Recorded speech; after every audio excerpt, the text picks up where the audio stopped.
Microsoft office XL లో home tab లో styles group లో కండిషనల్ ఫార్మాటింగ్ గురించి నేర్చుకుంటున్నాము. కండిషనల్ ఫార్మాటింగ్ లో హైలైట్ సెల్ రూల్స్ గురించి ప్రీవియస్ వీడియోలో నేర్చుకున్నాము. ఈ వీడియోలో టాప్ బాటమ్ రూల్స్ గురించి నేర్చుకుంటున్నాము. వీడియోలోకి వెళ్లే ముందు వీడియోని ఒకసారి లైక్ చేయండి, షేర్ చేయండి, మన ఛానల్ సబ్స్క్రైబ్ చేయని వాళ్ళు ఉంటే సబ్స్క్రైబ్ చేయండి. ఇక్కడ మీకు ఒక సేల్స్ పర్సన్ యొక్క సేల్ అనేది చూపించడం జరిగింది. ఇందులో హైయెస్ట్ సేల్ చేసిన వాళ్ళ వరకు ఐడెంటిఫై చేయాలనుకుంటున్నాను. ఎవరైతే హైయెస్ట్ సేల్ చేశారో అందులో కొంతమంది అంటే ఒక 5 మెంబర్స్ కానీ 6 మెంబర్స్ 3 మెంబర్స్ 4 మెంబర్స్ అలా ఐడెంటిఫై చేయాలి అనుకుంటే గనక ఫస్ట్ ఇక్కడ ఉన్న సేల్ని ఈ విధంగా సెలెక్షన్ చేసుకొని కండిషనల్ ఫార్మాటింగ్లోకి వచ్చి టాప్ బాటమ్ రూల్స్లో టాప్ 10 ఐటమ్స్ మీద క్లిక్ చేయండి. ఇక్కడ డిఫాల్ట్గా 10 ఉంటుంది. మీరు ఎంతమందిని అయితే హైలైట్ చేయాలనుకుంటున్నారో అక్కడ నెంబర్ అనేది ఇచ్చేసేయండి. ఇక్కడ నేను 5 మెంబర్స్ ఐడెంటిఫై చేయాలనుకుంటున్నాను. ఆ 5 మెంబర్స్ నోట్ చేసి కలర్ అనేది చూస్ చేసుకోండి. నేను రెడ్ కలర్ అనేది ఇచ్చేసినాను. ఓకే బటన్ ప్రెస్ చేయండి. ఈ విధంగా టాప్ వచ్చిన వాళ్ళ వరకు చూడండి రెడ్ కలర్తో హైలైట్ అయిపోయింది అనమాట. వీళ్ళు ఉన్న సేల్లో హైయెస్ట్ సేల్ చేసిన వాళ్ళు అనమాట. అదేవిధంగా లీస్ట్ సేల్ అయితే ఐడెంటిఫై చేయాలనుకుంటే గనక టాప్ బాటమ్ రూల్స్లోకి వచ్చి బాటమ్ 10 ఐటమ్స్ మీద క్లిక్ చేయండి. బాటమ్ 10 ఎంతమందిని అయితే ఐడెంటిఫై చేయాలనుకుంటే నెంబర్ అనేది ఇచ్చేసేయండి. నేను ఇందులో 3 మెంబర్స్ అయితే ఐడెంటిఫై చేయాలనుకుంటున్నాను.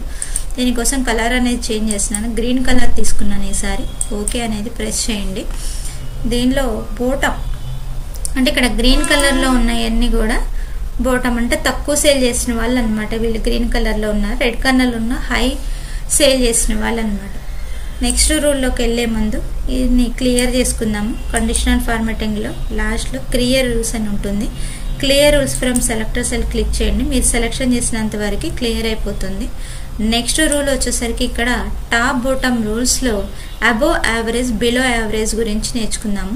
ఫస్ట్ ఇక్కడ అబోవ్ యావరేజ్ ఎలా చూడాలో చూద్దాం. ఫస్ట్ ఇక్కడ చూడండి, యావరేజ్ అనేది క్యాలిక్యులేట్ చేయాలంటే ఫార్ములా ఈక్వల్ యావరేజ్ అనేది టైప్ చేసేసి ఇక్కడ ఉన్న రేంజ్ని సెలెక్షన్ చేసేసుకొని బ్రాకెట్ క్లోజ్ ఎంటర్ అనేది ప్రెస్ చేయండి. ఇక్కడ ఈ సేల్లో మొత్తం యావరేజ్ వచ్చేసరికి 2760 అనేది వచ్చింది.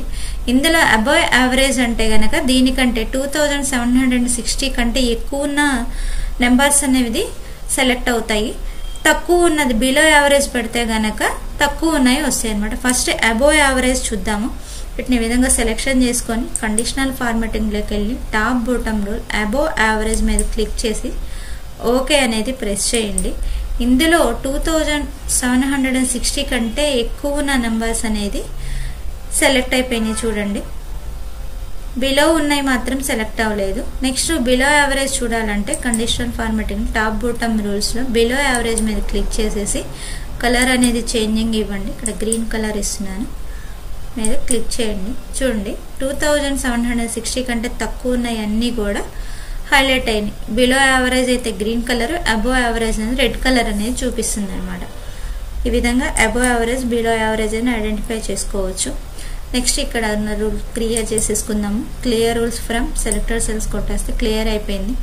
దీంట్లో వచ్చేసరికి top bottom rule top 10% bottom 10% అని కూడా చూడొచ్చు.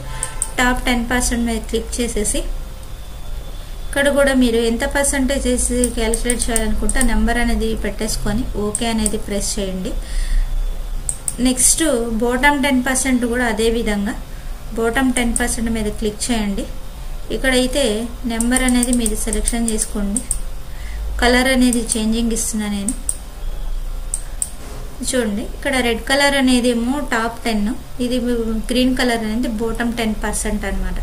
ఈ విధంగా conditional formatting top bottom rules గురించి తెలుసుకున్నాము. నెక్స్ట్ వీడియోలో వచ్చేసరికి data bars, colour scales, icon set గురించి డిస్కస్ చేసుకుందాము. ఈ వీడియో నచ్చితే లైక్ చేయండి, షేర్ చేయండి, ఛానల్ సబ్స్క్రైబ్ చేయండి. Thanks for watching.